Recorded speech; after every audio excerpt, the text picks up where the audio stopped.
Move to 1B, ma'am. This seat's for someone who actually paid for it. That's what flight attendant Anna Torres said, loud, firm, and without hesitation. As Lucy Carter stood holding her boarding pass for seat 1A, the words didn't just sting. They burned. The air in the first-class cabin of Skywave Flight SW-117 seemed to freeze for a second. A few passengers turned their heads. One man near 1C lowered his tablet. Then Anna added, even colder. Ms. Watson is a Platinum Circle flyer. You'll need to yield the window seat. Just behind her. A white woman in oversized sunglasses and a beige cashmere wrap folded her arms smugly and smiled. You heard her. She doesn't look like she belongs here anyway.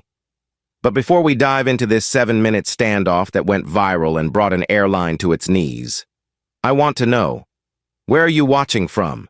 Drop your city or country in the comments. And if you've ever seen someone judged just for how they look, hit like, share this video, and subscribe. What happened next? It changed everything. Lucy Carter didn't yell. She didn't raise her voice or wave her ticket around. She simply looked Anna dead in the eye and said, "That seat is mine. Confirm it, or prepare to explain this on the record." She was dressed in a slate-gray silk blouse tucked beneath a navy blazer, skirt perfectly pressed, heels sharp. Her poise was unmistakable, her tone final, but Anna didn't budge. She motioned toward the aisle. "This isn't personal. Ma'am, please step aside so Ms. Watson can be seated." Emily Watson, age 47, net worth inherited, self-declared travel influencer, smirked. "I don't care what she paid. She doesn't fit first class." Claire Brooks, the lead attendant, arrived moments later. "The system showed a failed payment linked to your ticket just before boarding." It auto-cleared. "But protocol says to check the facts before making assumptions." Lucy interrupted. She held up her phone. Boarding pass pulled up clearly. Lucy Carter, 1A. "Do you see this?" Claire hesitated. "Ma'am, the system is wrong. Fix it." And then, just for a moment, a flash of something crossed Claire's face. Not fatigue, not confusion, guilt. As if she knew this wasn't just a mistake. It was bias in motion. Lucy had seen that face before. 20 years ago, she had been denied a first-class seat on a business trip from Houston to New York. A younger Lucy, fresh off a Series A funding round, had stood in the aisle of that plane in a nearly identical blazer, hearing a white male gate agent say, "This must be a mistake. This seat's reserved for executives." That one sentence, dismissive, degrading, had etched itself into her memory like stone. She flew coach that day, humiliated, and by the time she landed, she had made a promise. One day, she would own the companies that powered their booking systems, and no one would ever question her place again. That promise became Carter Vision, now worth $12 billion. And yet, here she was, still questioned, still told to move. "We need to resolve this quickly," Anna said sharply. "Our priority guests deserve timely boarding." Mason Kim, a journalist seated across the aisle, raised his phone. "Streaming now, just FYI, #Skywave bias." Emily rolled her eyes. "Of course, everyone's a victim with a phone these days." Lucy turned to her. "And everyone's exposed by one?" Anna leaned closer. "Ms. Carter, please cooperate. Ms. Watson has requested this seat." "And I've paid for it," Lucy replied. "And unlike Ms. Watson, I don't need to fabricate loyalty status to get one." Thomas Hayes, a consultant seated behind Emily, leaned forward. "Is this happening because she's black?" The question hung in the air. Claire flinched. Emily scoffed. "This is about status, not skin." Lucy turned to face the cabin. "They don't want me in 1A because the system glitched for 3 minutes, and that glitch validated their bias." She lifted her phone. "So now, we record. For truth. For clarity. For justice. Ma'am, filming crew members isn't allowed, Claire said, stepping forward. Neither is racism, Mason shot back. Choose which one goes viral. Oliver Grant, the gate supervisor, chimed in via intercom. Ma'am, for the comfort of all guests, please relocate per crew instruction. Mr. Grant, Lucy said calmly. You're authorizing an illegal seat reassignment based on appearance. I hope your legal team is ready. Emily laughed, but it came out nervous. She's bluffing. Really? Lucy said. You want to tell the world you just pushed a black female CEO out of her seat, on camera, so a white influencer could take it? Claire's lips tightened. Anna's hands twitched near her tablet. Then came the first twist. Mason angled his phone. Over 20,000 viewers now, comments exploding. And guess what? Emily Watson filed a racial discrimination complaint against Skywave last month, said she was unfairly downgraded. Claire's eyes widened. That's true? Emily hesitated. It's irrelevant. Not when it reveals your hypocrisy, Lucy said. When you're the victim, you cry foul. But when it's someone who looks like me, you laugh. The second twist followed instantly. Mason flipped through a few screens. Internal crew notes, time-stamped 10 minutes before boarding. Anna manually overrode the seat assignment, no authorization. Claire turned sharply. Anna, did you falsify the log? Anna looked cornered. It was just a workaround. The system was biased, Lucy finished. Or were you? Anna said nothing. Claire stepped back, stunned. Emily stood frozen. Smirk vanished. Lucy tapped her screen. Charles, get legal on the line. Claire Ellis. Tell her we're filing before takeoff. She looked around the cabin. This isn't a complaint. It's a reckoning. The intercom clicked again. But this time, Oliver's voice shook. Understood, Miss Carter. No more commands. Just silence. A tremble in tone. And for the first time, recognition, as Lucy sat. Seat 1A, back straight, face forward. The flight crew scrambled behind her. Mason's live feed surged past 30,000. Thomas quietly said, Thank you for not backing down, Lucy whispered. It took me 20 years to earn this seat. I'm not giving it up for anyone's comfort. And from that moment, the clock began. 7 minutes until everything changed, and Skywave's descent began, before the plane ever left the gate. Ms. Carter, this is your final warning. Relocate to seat 1B, or we will have you removed from the aircraft. Anna Torres's voice was no longer cold. It was cracking. Her words brittle under the pressure of a cabin watching, filming, and questioning. Lucy Carter didn't flinch.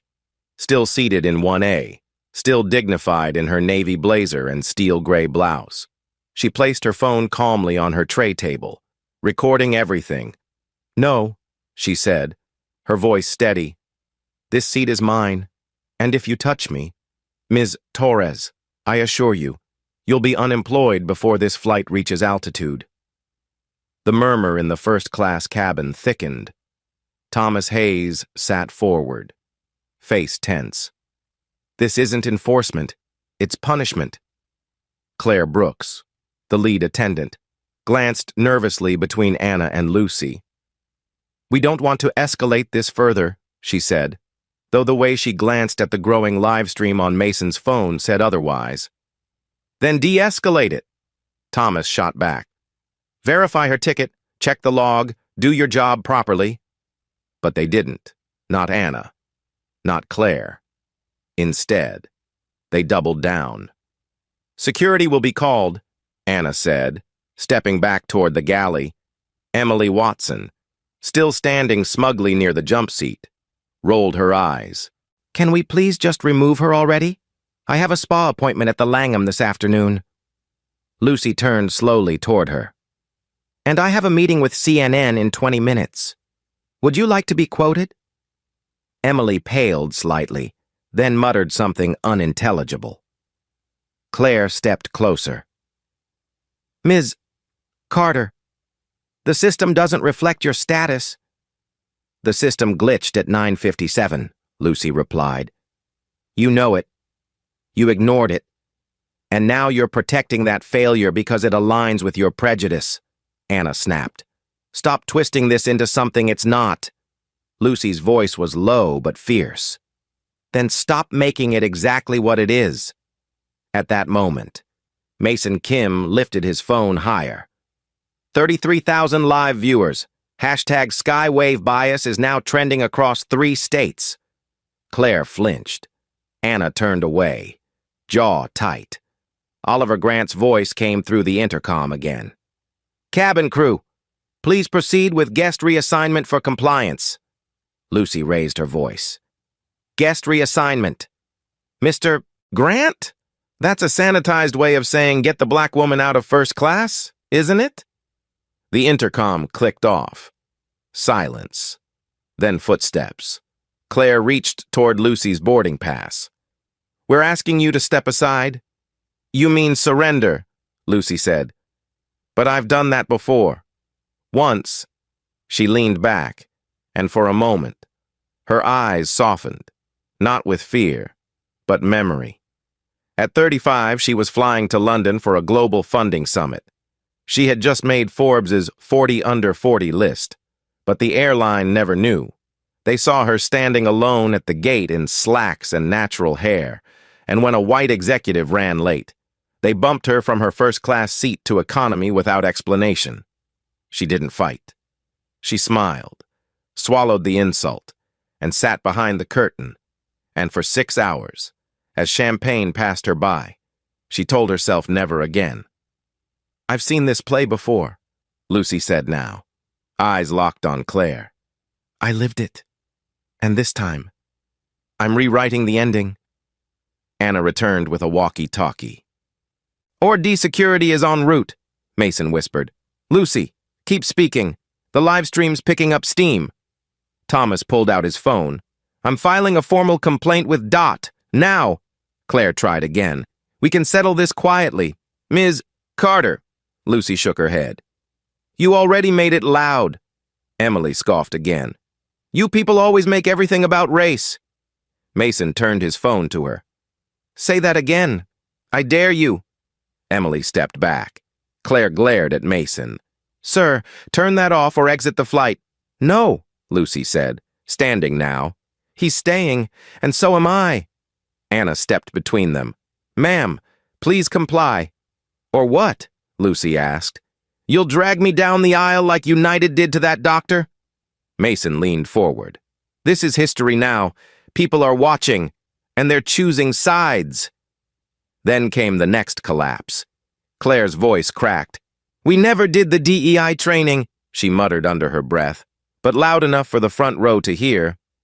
We were told to prioritize visibly elite guests.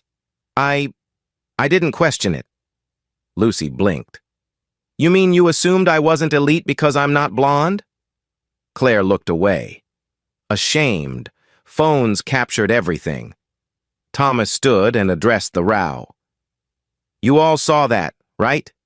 This wasn't about logistics, this was about image. Anna turned sharply. That's enough. But it wasn't. Not for Mason. Not for Lucy. Not for the 39,000 people watching online. You think that apology changes the harm? Lucy asked Claire. You looked at me and didn't see success. You saw a problem to relocate, Claire whispered. I was just following. A broken system, Lucy said. And now that system is being broadcast in real time. That's when Mason showed the next card. Crew notes, he said. Got these from a passenger with airline access. Anna marked an override for seat 1A at 9:58, falsely assigning it to Emily Watson. 3 minutes before boarding, Lucy turned slowly. A deliberate override. No confirmation, just bias. Made policy. Anna's hands clenched. You don't understand the pressure we're under. No, Lucy said, but I understand your choices. Mason's stream passed 45,000. Oliver's intercom clicked on again, but his voice was hesitant now. "Cabin crew, pause all actions. We've been contacted by legal." Lucy smiled for the first time. "Charles moves fast," Emily muttered. "You've ruined this flight," Lucy said. "No, Ms. Watson, you did. When you decided appearance equals status, and when this airline agreed with you." Thomas walked up the aisle and stood behind Lucy. "You have support, Ms. Carter." Claire's hands trembled. Anna stared at the cabin door, jaw tight, and Mason, still streaming, leaned forward. "This is what exposure looks like. This is what consequences sound like. The truth doesn't need volume, it just needs to be seen." Lucy looked around the cabin, at the cameras, the silence, the fear, and the cracks starting to show in every layer of false professionalism, and she whispered, "Then let them see everything." And just like that, the tide turned. Not because the airline changed, but because someone refused to move. "Then prove it!" Claire Brooks snapped, voice sharp, trembling at the edge of control. "If you say this seat is yours, then show us an ID. We're not just taking your word for it." She reached out, fingers brushing the edge of Lucy Carter's boarding pass. And in that charged moment, the entire first-class cabin froze. Claire's hand, once trained to serve champagne and guide elite guests, had just attempted to snatch documentation from a seated black woman, on camera, on record, and in front of nearly 50,000 live-stream viewers. Lucy didn't move. She let her boarding pass go and folded her hands on her lap as Mason Kim zoomed in with his phone. "You want proof?" she said softly. "Here's your proof. The moment you tried to rip away what I already earned.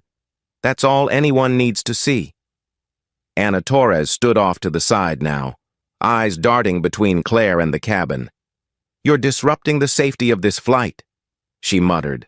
"You're the disruption," Thomas Hayes said from behind them.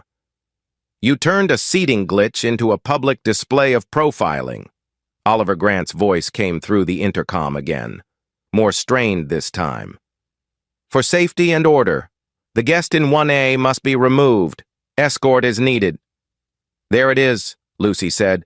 "Not verify, not clarify, just remove, because silence and skin are all the system sees." Emily Watson chuckled. "You're being dramatic.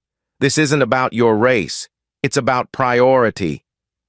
"Oh?" Lucy asked, turning slightly. "And what about the override entered at 9:58? The one favoring your name?" Mason tapped his screen. "Still live, still trending, still recording everything. We're approaching 6,000 viewers. Hashtag Skywave bias is now the #1 trending topic in Illinois." Claire backed away slowly. "Ma'am, Ms. Carter, please cooperate. This can still be resolved professionally." Lucy rose from her seat at last, standing tall, collected, and calm, her presence stronger than ever. "The time for professional resolution ended when you tried to humiliate me on entry." Mason panned his camera to Emily, who stiffened under the digital glare. "And Ms. Watson, still feel good about that spa appointment?" She crossed her arms. "This is nonsense." Lucy gestured to the surrounding passengers. "Is it? Then why is everyone filming? Why is corporate calling legal? Why does the word lawsuit keep getting whispered by people in uniforms?" That was when Claire lunged, just a step, but enough to try again for Lucy's pass. And in that instant, Lucy stepped back and said, "Film this, Mason. Let the world see what happens when they try to rip dignity from your hands." Mason didn't miss a beat. "Recording. Wide angle." Claire stumbled and stopped. "That's enough," she whispered. "I didn't sign up for this," Lucy responded. "Yes, you did. The moment you chose silence over integrity." Anna turned toward the back, walkie pressed to her shoulder. "Security's approaching." "Let them," Lucy said. I've already called mine. Her voice was ice, her stance immovable.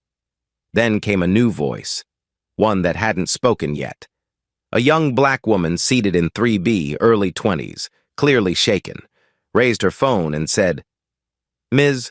Carter, I'm live streaming too, and I believe you." Lucy nodded once. That moment, small, sincere, pierced through the corporate rehearsals and broken protocols. "Thank you," Lucy said, then turned back to face her accusers.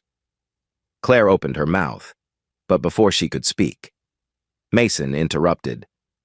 "I've got something." He held up his phone. "Anna, this footage, crew logs just surfaced. You manually assigned 1A to Emily Watson while Lucy's reservation was still valid. That's falsification." "I didn't mean," Anna began. "You didn't mean to get caught," Thomas finished. "There's a difference," Mason continued. "More. Oliver Grant, the gate supervisor, had a bias complaint filed against him last year. Internal memo. Skywave swept it under." Lucy's head turned toward the speaker. "Is that true?" Mason showed the phone screen, where an internal HR doc blurred slightly, but revealed enough. "It's real, quietly resolved, never went public." Lucy looked up toward the ceiling, toward the intercom, toward the weightless place where decisions are made and forgotten.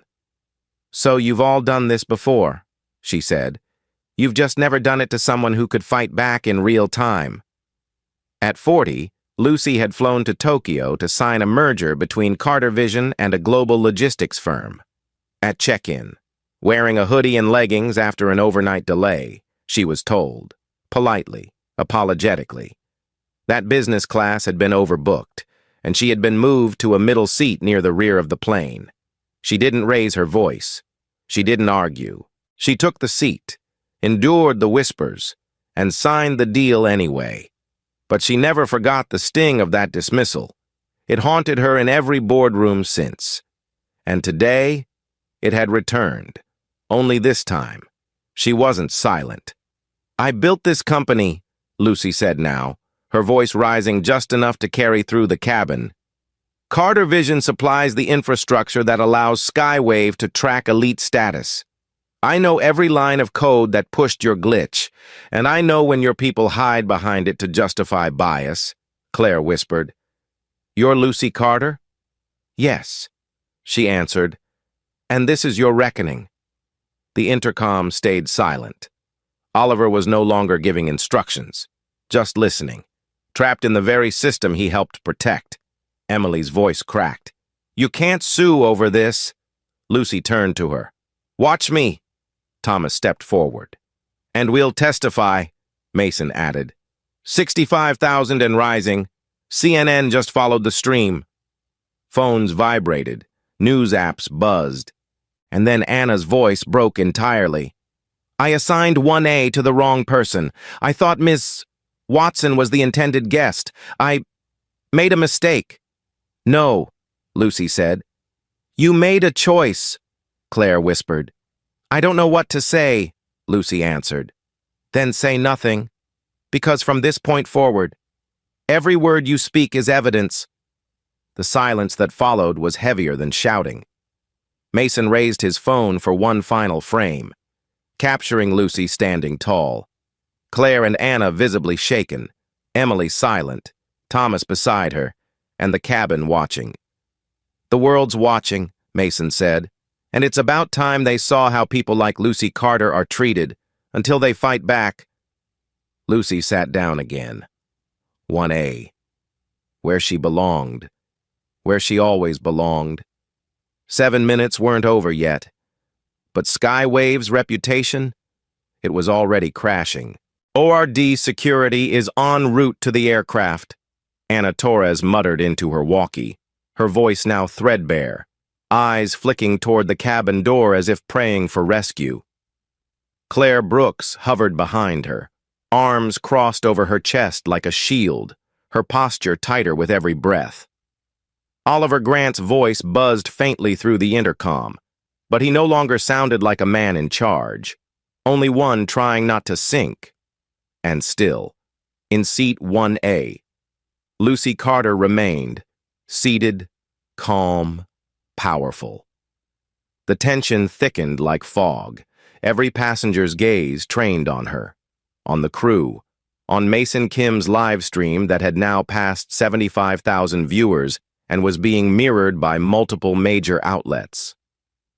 "She's disrupting our operations," Claire insisted, to no one in particular, louder now, like saying it enough times would make it true. "She's refusing to comply." Lucy tilted her head slightly. "You still think this is about compliance?" she asked, her voice low but iron-willed. "You think I'm here to argue about a seat? I'm not. I'm here to expose a culture of concealment," Emily Watson hissed. "God, just throw her off already." But no one moved, not even Anna, who had already been burned too badly on camera. Mason's voice cut through the rising unease. "Security's arrival is being filmed. Any attempt to touch Ms. Carter will be broadcast in real time. I suggest you proceed wisely." Claire's jaw twitched. "We have protocols." "And I have rights," Lucy replied. "Rights your company trampled the moment I stepped aboard."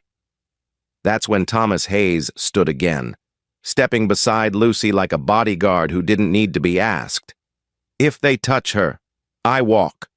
And so does half this cabin." Heads nodded. Murmurs of agreement bubbled up from the rows behind.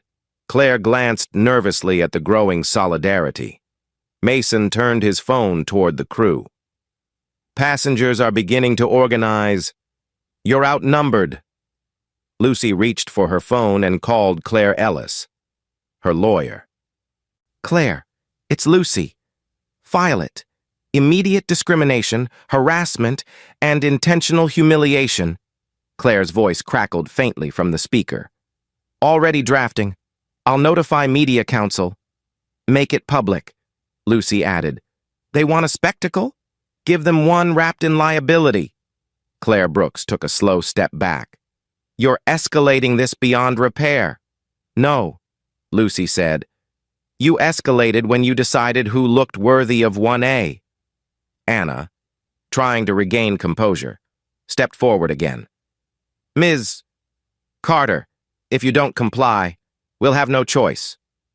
"Then make the wrong choice," Lucy interrupted, "and answer to it in court." And then, as if summoned by that very sentence, Thomas stepped forward and opened his iPad. "Do you want to see the log?" he asked. Claire hesitated. "What log?" "The one I pulled from Skywave's internal system before they revoked access for non-crew contractors. I was working with your supplier 2 months ago," Thomas said. "I kept copies, and I found something." He handed it to Mason, who angled the device toward his phone. "Multiple flagged complaints in the past quarter, all tied to crew members on this flight. All ignored." The cabin stirred. Lucy leaned forward. "You're telling me this is a pattern?" Thomas nodded. 6 complaints, 4 racial, 2 age-related, filed and dismissed, all reassigned or buried. Claire's eyes widened. "That's not possible. We would have seen that in the briefings." "Unless someone kept them from you," Mason said. "Unless someone like Oliver Grant suppressed them." Claire looked toward the ceiling, toward the unseen gate agent still hiding behind the safety of the intercom. Then she whispered, barely audible, "I'm not getting fired over this." Lucy rose again. "Then start telling the truth." Claire hesitated for a long beat, then looked at Mason. "You're filming?" "Still live," he said. "And audio's crystal clear?" Claire swallowed hard. "I was warned last month. HR said my DEI scores were below standard. Said another infraction would mean demotion. So I overcorrected." "No," Lucy said, stepping closer, voice just loud enough for the cabin. "You understood what bias was, but when it came down to it, you aligned with comfort, not courage." At 38, Lucy had joined a luxury airline advisory board, one of the few black women in a sea of white men in tailored blue suits, during a confidential session. She'd introduced a program to evaluate crew bias in passenger service. Her proposal was met with polite nods, but never implemented. One executive later said off the record, "You're making a problem where there isn't one." That sentence had haunted her for a decade. She had funded diversity programs, trained boards, reshaped policies, and yet here she was, still proving her right to exist in first class. Thomas pointed to the screen. These logs prove Skywave ignored what they knew. Lucy turned to Anna. "You said security's on the way. Tell me, Ms. Torres, are you prepared to explain why they're being sent? That a platinum-level guest had a boarding pass, proper ID, and was removed solely because you assumed she didn't belong?" Anna's hands trembled. "I didn't mean." "You didn't care," Lucy corrected. "Until now." Claire suddenly stepped back and muttered, "We need to notify corporate." "Too late," Mason replied. "Corporate's watching." And then, the cabin door opened, and instead of security, 2 Skywave internal supervisors stepped on board, accompanied by legal counsel. Claire and Anna froze. Emily paled. Oliver's voice, for once, was silent. Lucy didn't react. She simply turned to Mason and said, "How many viewers now?" 83,000, he said. "You just made the front page." Lucy nodded once, as if everything had aligned, and in the corner of the screen, a headline from a news alert popped up. "Skywave under fire for viral discrimination incident on SW-117. The supervisors approached slowly, not speaking yet. Mason whispered, "This just became official." And Lucy Carter, still standing, still holding her dignity like armor, said only one thing before they reached her. "Good. Let's begin." The moment the cabin door shut behind the Skywave supervisors, the air shifted. It wasn't just tension anymore. It was reckoning. Lucy Carter didn't stand when they approached. She didn't need to. From seat 1A, she looked up with the calm of someone who had waited years for this moment. The lead supervisor, a white woman in a charcoal blazer with a discreet corporate badge, gave a faint nod of acknowledgement. "Ms. Carter, we understand there's been an issue?" "No," Lucy said, her voice smooth and decisive. "There's been a systemic failure, and I've just filed a lawsuit to address it." Claire Brooks, standing off to the side, turned ghost white. Anna Torres visibly flinched. Emily Watson whispered something under her breath, but no one acknowledged her. "Let me be absolutely clear," Lucy continued. "My name is Lucy Carter.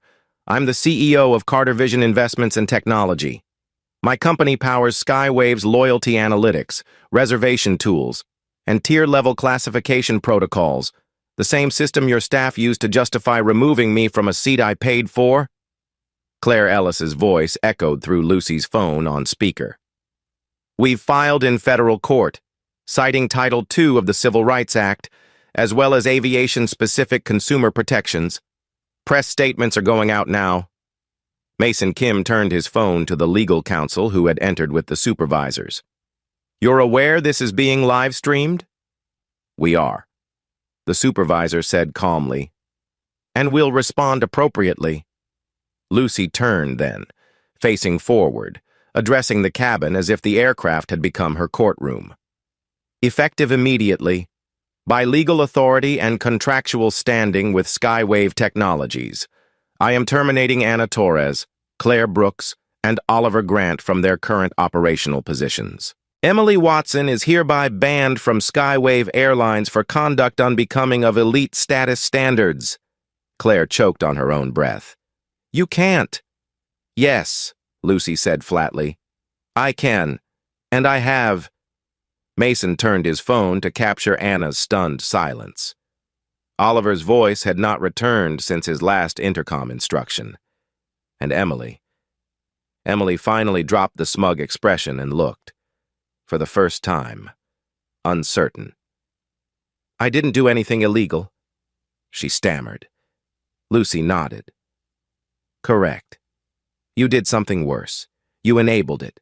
You abused influence, mocked a paying customer, and insulted my presence, while claiming an elite status that, as of now, I've confirmed doesn't exist. Emily's face contorted. That's a lie. No, Thomas said, standing from his seat. It's on Mason's screen. Mason turned his phone, revealing a loyalty account lookup showing Emily Watson's membership revoked due to falsified credentials tied to a luxury card cancellation 2 months prior. You forged your access, Mason said. The override was made based on loyalty fraud. Emily's mouth opened and closed. She had no words. Lucy didn't even look at her again. Your influence ends here, she said. There will be no more seats you didn't earn. Claire turned to the Skywave supervisors. You're going to let this happen? This, one of them replied quietly, is happening whether we allow it or not. Then came the first twist. Oliver's voice, finally reappearing via intercom, trembled as he said, I suppressed bias complaints to protect staff morale. I didn't want another PR storm. Lucy looked up. You created a storm, then buried it, and now it's flooding your cabin. Mason raised his phone. Footage of his admission, captured, confirmed. Claire turned to Oliver's speaker above. You lied to us? I contained it, he whispered. That's not the same. Lucy said, That's called betrayal. Passengers behind Lucy began applauding, not loud, but insistent, undeniable. The second twist followed almost immediately. Thomas turned his tablet to face Lucy. Ms. Carter, Emily's loyalty account wasn't just expired, it was created under a false identity alias tied to a third-party concierge program. That's a violation of federal identity standards for domestic flights. Lucy looked directly at Emily. So you're not just biased, you're counterfeit. Emily backed away toward the galley, cornered by truth. I didn't know they'd check, she whispered. Lucy stood now. She didn't need volume, only clarity. I am not here today because I wanted to be. I am here because your failure summoned me. You thought I would step aside. You thought I would stay silent. But you forgot something fundamental. My silence was never yours to claim. Anna tried to protest. This is my livelihood. Lucy looked at her, unsparing. Then you should have protected it with integrity. Claire Brooks's voice cracked. I didn't want this. No, Lucy said. You just didn't want the consequences. Mason turned back to the cabin. Over 91,000 viewers. MSNBC is running the story. And CNN just retweeted the footage. Thomas put a hand on Lucy's shoulder. Justice, he said quietly. It's rising, Lucy nodded. And it's only just begun. The Skywave legal counsel stepped forward.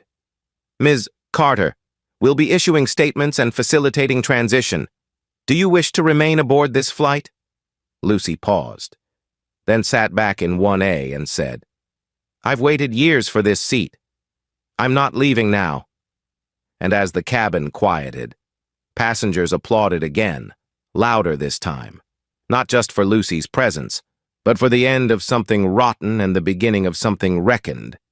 At 10:07 a.m. CDT, just 7 minutes after Lucy Carter was told she didn't look like someone who belonged in seat 1A, Skywave Airlines began to collapse, quietly at first, then all at once. As Lucy sat firmly where she'd always deserved to be, her phone buzzed with rapid notifications. Mason Kim, still filming, held his phone toward her with a stunned expression. Stocks dropping, 42%, 48, 53. Thomas Hayes looked up from his own screen. Investors are pulling out. Reddit boards are exploding. You just triggered a boycott. Lucy didn't smile. She didn't celebrate. She just nodded once. Then they've finally seen the cost of silence. Claire Ellis's voice crackled through Lucy's speakerphone from New York. The lawsuit is now public. Class action language has been authorized. Legal representatives are coordinating with the Department of Transportation. Media has the footage. It's done. Claire Brooks, no longer standing upright, slumped near the galley jump seat, her expression a mix of dread and disbelief.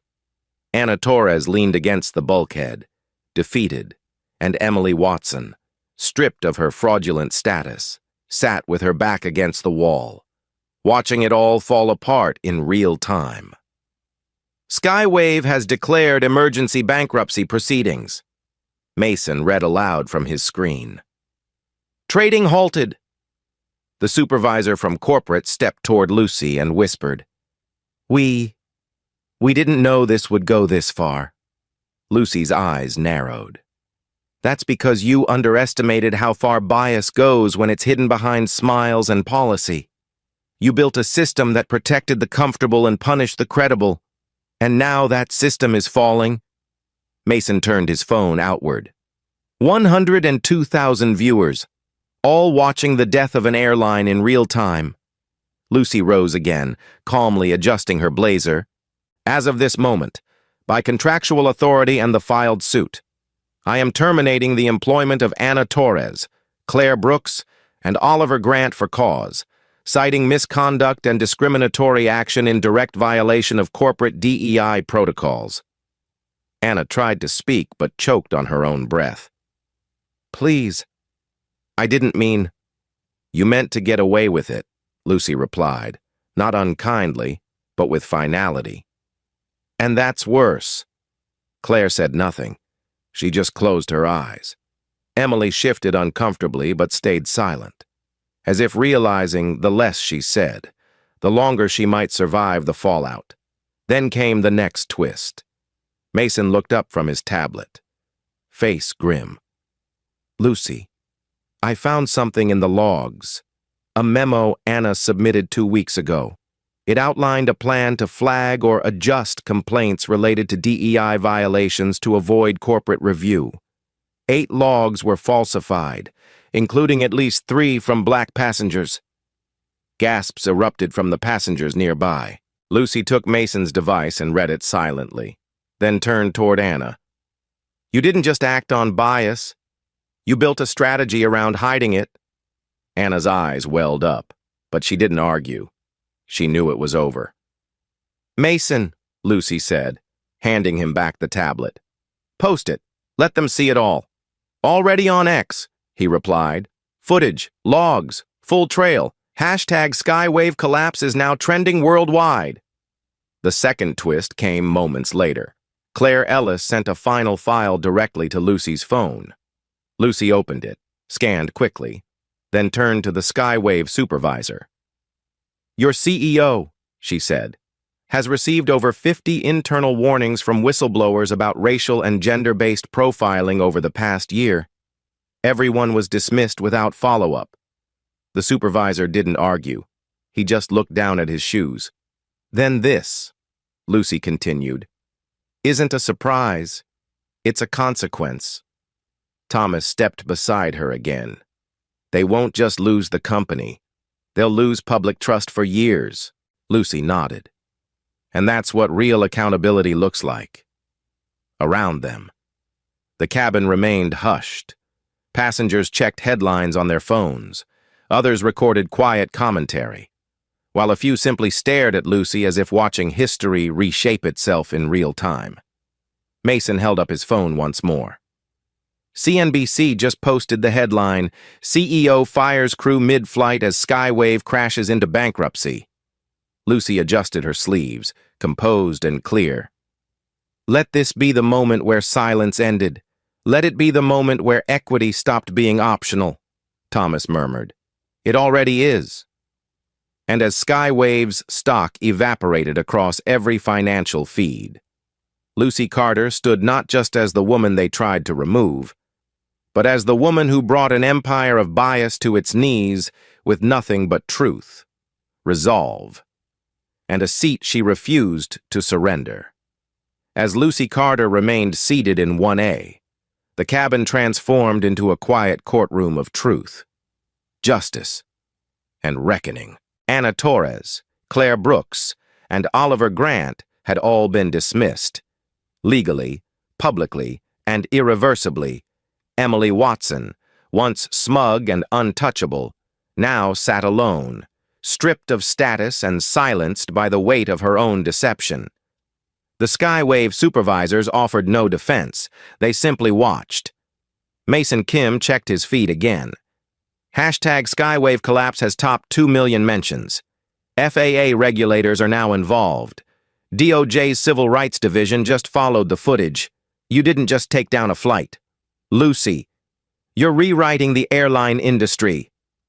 Claire Ellis's voice buzzed through Lucy's phone once more. The filings are trending. Commentators are calling this the most significant DEI lawsuit since 2016. Lucy looked around the cabin, taking it all in, not with triumph, but with purpose. This was never just about me, she said quietly. It's about every flyer told to sit down, stay quiet, or be grateful they were even allowed to board. Thomas Hayes, still standing near her, added, It's about dignity. Restored. Then came the first final twist. Mason's screen lit up with a breaking post from a verified whistleblower account. A former Skywave executive had just confessed to enabling internal bias protocols for years. The crew was incentivized to favor certain profiles, the message read, and internal flags for discrimination were routinely downgraded before review. Mason read it aloud. Claire Brooks's name is in the file. So is Anna's. So is Oliver Grant's. Lucy didn't flinch. Then accountability just reached the source. The Skywave supervisor nodded solemnly. Claire Brooks is now officially suspended pending investigation. We're initiating third-party review. Lucy's voice cut through the cabin one last time. Let the record show. Equity delayed is dignity denied. But not today. Applause broke out. Genuine. Sustained. No longer awkward or hesitant. Even passengers who had remained quiet now stood, clapping as Lucy returned to her seat. But then, another ping. Mason turned his phone again. Anna just posted a public apology on X. He paused, reading. I deeply regret my actions today and ask for forgiveness. I was overwhelmed. Then he added. It was scripted, copy-pasted from Skywave PR. We have the original version they issued to her an hour ago. Lucy shook her head slowly. You can't script sincerity, and you can't template redemption. A few passengers booed softly, the gesture not theatrical, but honest, frustration voiced. Let them hear that, Lucy said. Let them feel the weight of consequences. As the crew began to clear the front cabin under new oversight, Lucy stood and addressed Mason. You were the voice we needed today. You captured what history would have otherwise buried. I want to offer you something. A quote? He asked. No, she said. A seat? First class? On any Carter Vision-partnered airline? For life? Mason blinked. Seriously? Seriously, she said. Because today, you filmed justice. You made silence visible. Mason stepped back, genuinely moved. Thank you, Ms. Carter. Lucy turned to Thomas. And you, your presence, your calm, your refusal to back down. I'll see to it that you're part of the Equity Wave Advisory Board. We launch it today. Thomas smiled. I'd be honored. Then Lucy stepped into the aisle, turned to face the front cabin, and spoke clearly, powerfully, one last time. As of this moment, the Equity Wave protocol is live. All Skywave partner airlines will undergo mandatory DEI retraining, policy reform, passenger protection audits, and public bias incident reporting. We are no longer asking for equity. We are enforcing it. Mason held his phone steady. We're still live. Lucy nodded. Good. Let them see the moment the culture changed. Then she sat down again. Seat 1A. Still hers. Still earned. Not just as a passenger, but as a leader who refused to be moved. Months later, the airline industry would look very different. The Equity Wave protocol would be adopted by 5 major carriers. Skywave's brand would dissolve into bankruptcy filings. But its downfall would serve as a template for how reform begins, not with a press release, but with courage. And as Lucy's story continued to circulate across screens, airwaves, and boardrooms, one truth remained. When someone like her speaks and refuses to yield, the sky listens. If you've ever been judged for how you look, where you sit, or who they think you are, don't move. Don't lower your voice. Don't accept silence. Share this story. Speak your truth, and help us build skies where equity flies first.